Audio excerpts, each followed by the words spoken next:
This is the user interface for the Roku Ultra. If you're familiar with Roku's interface, it hasn't really changed all that much over the years. There have been some slight UI changes, as you can kind of see here if you're familiar with the interface. If this is your first time seeing the Roku interface, I will say Roku does have one of the more simplistic interfaces on the market, so that does make things a little easier for navigation. There is a level of customization that I also appreciate, which helps to make it, one, not as cluttered, and two, a little more personalized. Starting off, you're going to see in the background, that is something that can be changed. This is a seasonal background that I have up right now, and there is a default background, which you've probably seen, but this is changeable, which I will show you later through the settings area. Just know you have lots of options. If you have not noticed, Roku is actually an ad-supported platform. One of the things that I don't appreciate is that Roku now has in the lower left-hand corner, ad space, which used to be empty and allow you to have a larger side menu there.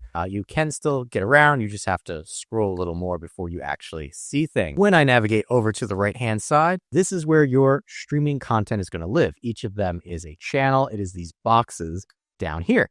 Over to the far right, you can see there is another predominant ad space. This one is always going to be there. Even if you have means of blocking ads at your router level, there'll be an empty box. Lower left-hand corner one won't be there. Food for thought. What you also may notice is rather than starting on your applications, it's starting me off on things that it thinks I will enjoy. Now, I can tell you right now, I've never watched the show or anything that would make Roku think that I would like this. In fact, I went back to my previous review and this was suggested to me then as well. It's not something I would watch. Football, possibly. Home Alone, yeah, I'd probably watch that. But if I select See All, that's going to bring me into what it considers top picks for you. And this is going to be streaming channels and movies. And here it has continue watching. Right now, I could tell you that if you look underneath each of these, it lets you know what channel these are being watched on. And I could say these are accurate for the continue watching area. The saved, well, this is pulling from all of the channels that you have on here. So that's kind of nice, featured on Roku. One of the things that Roku has kind of moved more towards is being a fast service, which is free ad-supported television, relying less on you subscribing to services such as Netflix or Amazon Prime or Disney Plus. Things of that nature. What you can see is as I'm clicking around through my services, well, they are getting highlighted with a white box around it.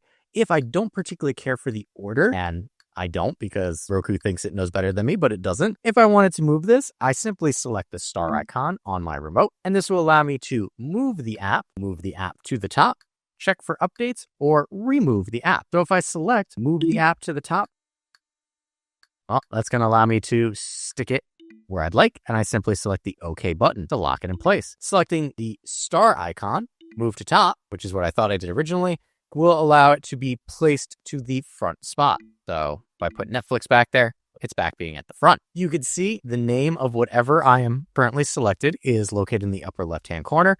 And to the right of that number, you see a 4 out of 32. This lets you know that I am on the 4th channel of the 32 channels that I have on my Roku device. In the far right-hand corner, it's giving you an idea of what you can do, which is hit the star icon to access that options menu that I showed you before. And then to the far right, you see the current time. If you wanted to select an ad, you simply come to it and select OK. I could bring myself back all the way to the start menu simply by hitting the home button, which as you can see, it'll bring me to the home. If I wanted to actually interact with that ad or that Christmas time favorite, I simply press the play pause and it will launch the channel, in this case, the Roku channel, that happens to be on. Now that we know how to navigate for our content, let's move into some of the other things that we can do. Left-hand menu, coming down, we have live TV. These are going to be all the live services that are offered from Roku. Here we can see it's got a live channel guide, live now, ABC Live. As I said, Roku is moving towards a fast service to help cover their ad spots because they're going to make more money watching the fast services because just like regular linear TV, you do have ad break. After live TV, we have search. We can search for people, movies, TV show, Mark Hamill. Here we can see I did a quick search for Mark Hamill, and it's showing me movies that he was in, quite famously, popular movies, DC superhero films, and the like. Coming down to want to watch, here we have your apps, continue watching, save, now streaming on Disney Plus, featured on the Roku channel, popular, free series. So if you're not sure what you want to watch, Roku will make some suggestions and give you options to get you into watching something faster. Featured free, well, these are going to be your featured free movies or TV shows.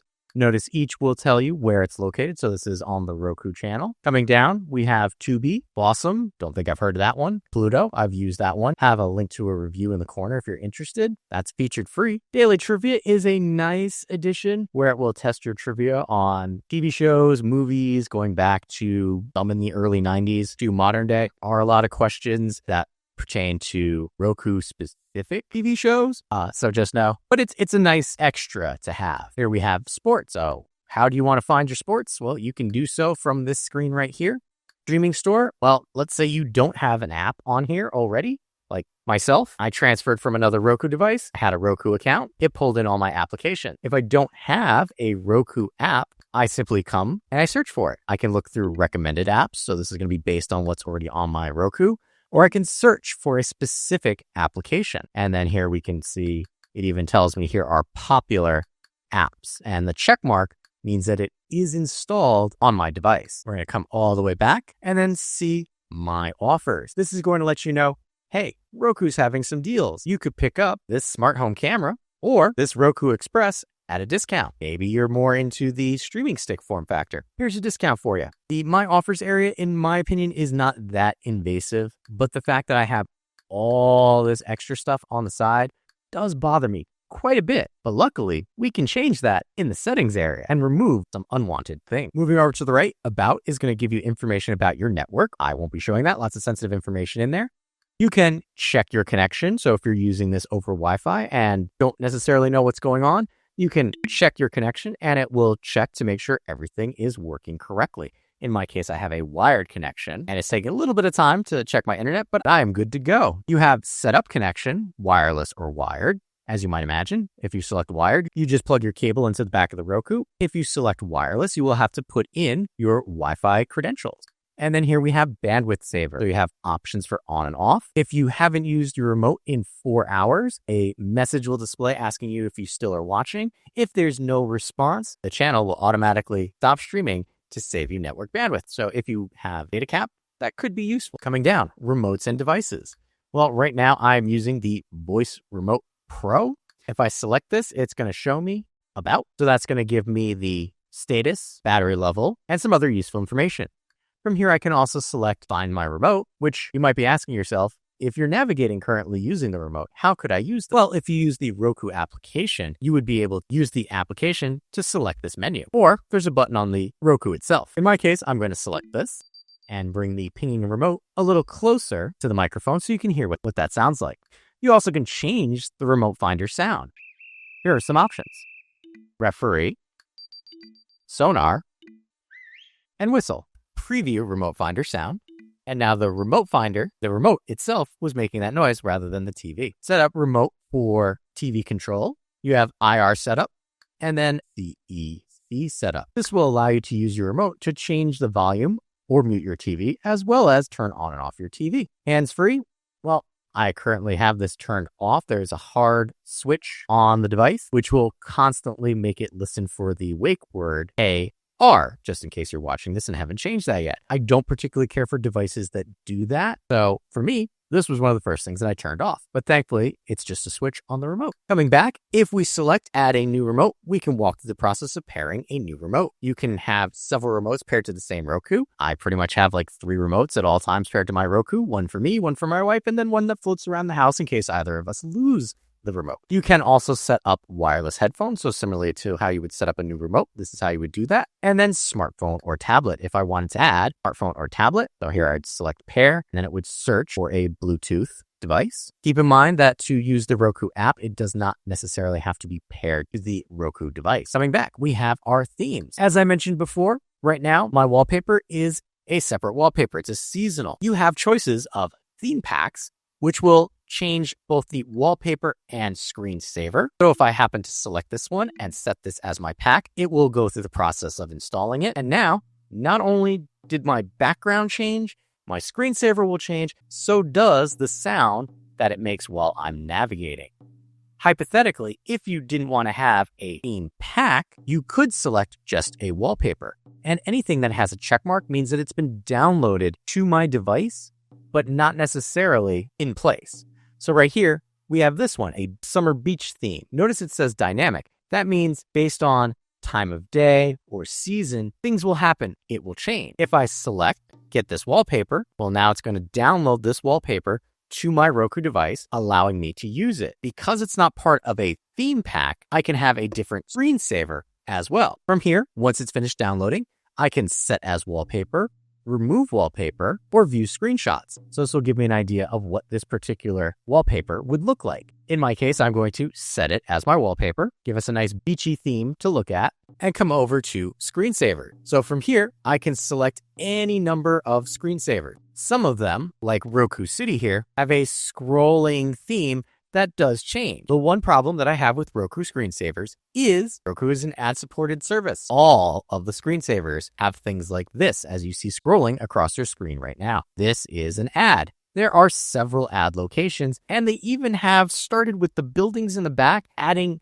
new types of ads. There was one for, I want to say, Taylor Swift and the Ghostbusters movie when it came out. They had a designated building space just for that ad. One thing I will give Roku credit for, and I complained about this in every Roku review I did in the past, is that if you look at the ad itself, it is now flashing the star button. In the past, if you hit the play button or the OK button to end your screensaver, it would automatically add that channel or bring you to that event. Now you have to hit the star. But look in the background right there. You can see one of the new ad types that I mentioned. This one is for Nissan, and that is a specialized building space that gets swapped out with the ad of the month. One thing I can tell you is if you don't mind a more children's-based screensaver, this is one of the only screensavers that does not have ads pop up. So there's a trade-off there, and we're going to come back. Moving on, we have our sounds. So again, if we're separating this from the theme pack, we can designate our sounds. This is going to be the badoop sounds or screen selection sounds. If you have your sounds turned off, it doesn't matter, but just know that's where you go for that. Seasonal wallpapers, you can turn those on or off depending on if you want things popping up seasonally. I like it. It's a nice change of pace. Sponsored wallpapers, well, you can turn that on or off. So if you don't want to have a sponsor take over your wallpaper, I would come in here and turn that off. Wallpaper animations, on or off. Notice over in the right-hand corner, you see a little subtle animation. That's what they mean. Screensaver start time. How long before the screensaver actually kicks in. You can have it as low as 1 minute and up to 30 minutes. And if you really screw things up, you can restore your default theme. Coming back, we have our display type. You have automatic. In this case, it's detecting a 1080p, or I can do manual for 4K Dolby Vision HDR TV, which don't have, but we can go all the way down to 720p. Next, we have accessibility. Here we have our caption modes. Off, always on replay. And then we have lots, and I mean lots of accessibility options from our actual text styles, which I like that they show you what it would look like, text edging effects, and you can see right there what that looks like. Text size, do you need really, really big or can you get away with extra small? Text color. You've got, again, plenty of options depending on your needs. Your ability to see through the text, can't say that word. Background color, background see-throughness, we'll say. Window color. And again, I like the fact that they give you that preview and then window ability to be seen through. That's all under just our caption styles. Caption preference language. You can come in here and pick what you like. You've got screen reader options. So if you turn this on, screen reader enabled. Inaccessibility. Screen reader disabled. Read off what it's doing, where it is, things of that nature. You have your speech rate, so normal, low, very slow, and then slowest, depending on what you need. And then volume, medium, high, and low. Pitch, you need a lower tone or do you need something that's a little higher? And then shortcut, if this is turned on by pressing the star button on your remote 4 times in a row quickly, it will bring this up. Autoplay video, you can turn that on or off because there are some services that automatically play their videos when you click in. You can stop that at the Roku level. That's all under accessibility. Coming down, we have audio. We have menu volume. So again, this is going to be the badoop sounds that you hear as you navigate through. Audio preferred language. What is the default language for your Roku? Preferred streaming format. I leave it at auto, but if you know what you're doing and want to set it for Dolby or DTS, you can. And then digital output format. You've got auto, pass through, stereo, and custom. Again, you can leave it at auto and just be fine. Backdrops. So if I open the Backdrops app, this pretty much turns your TV into kind of like art, we'll say. As you can see, it's a picture frame. Not necessarily want to do that for me because I don't want it using more power than it needs to. Guest mode. One, you need to input your Roku pin in order to actually enter guest mode. But in guest mode, somebody, a babysitter, pet sitter, something like that, they can input their own subscriptions, Netflix, Hulu, and watch directly on your Roku. They could also just cast to your Roku, but you could set your Roku up to do that and save them the trouble. Home screen. Well, here we have app order. This is something that was recently introduced where if I select automatic based on my utilization of channel apps, it will automatically place them on that homepage. I do not particularly care for this because I always know where something is supposed to be in the grid. But if you are a little more open to that, that's where you can come to change that. Recommendation row. Well, here we go. That row I talked about at the top, if I select hide and I come back here, look, that recommendation row is now gone. Here we can select tile size. So those are the app tiles, and live TV, show, hide. What to watch, show, hide. Feature free, show, hide. All these things in here, you can hide them. And it will help shrink down the menu on the left here. I'm going to do this really quick. You could hide the My Offers.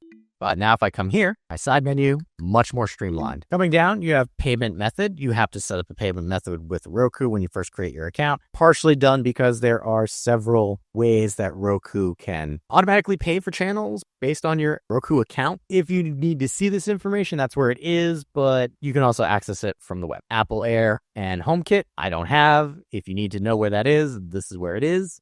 Legal notice, well, this is going to show you privacy policy, terms of use, accounts, terms and condition, third-party licensing, regulatory e-label, all the fun stuff that nobody bothers reading. Do recommend that you come through here. Advertising, you have sensitive content and advertising identifier.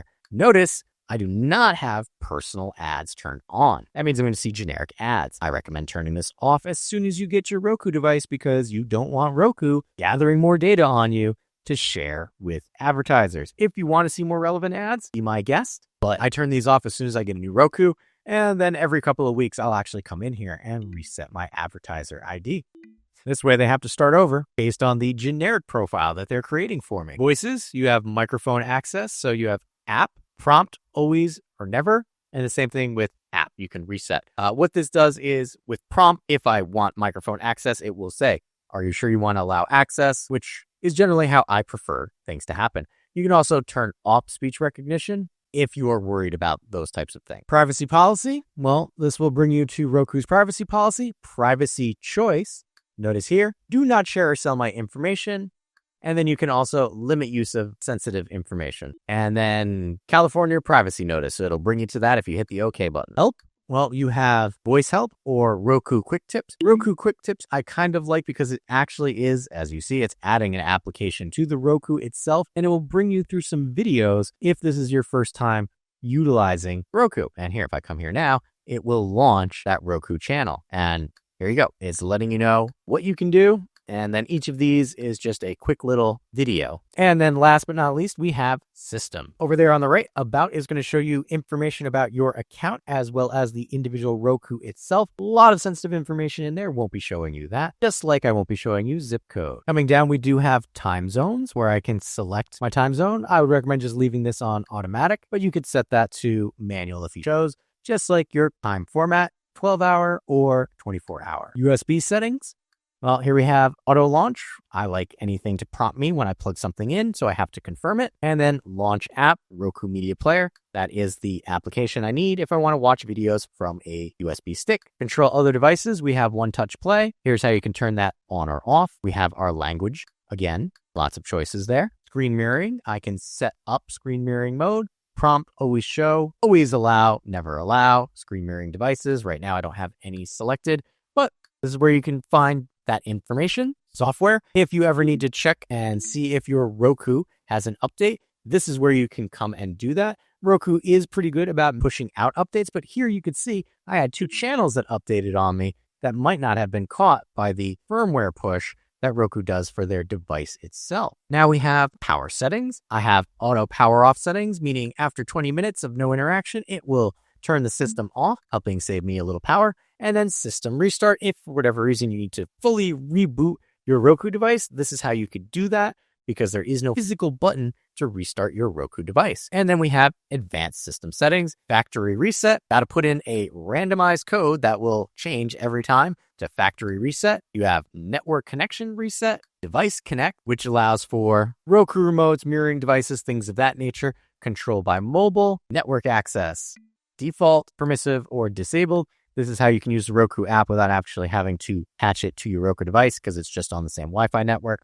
And then advanced display settings. So you can auto adjust display rate, but that does kind of give motion blurring. And some people don't particularly care for that. But that was all under our system, which is the last bit of our settings.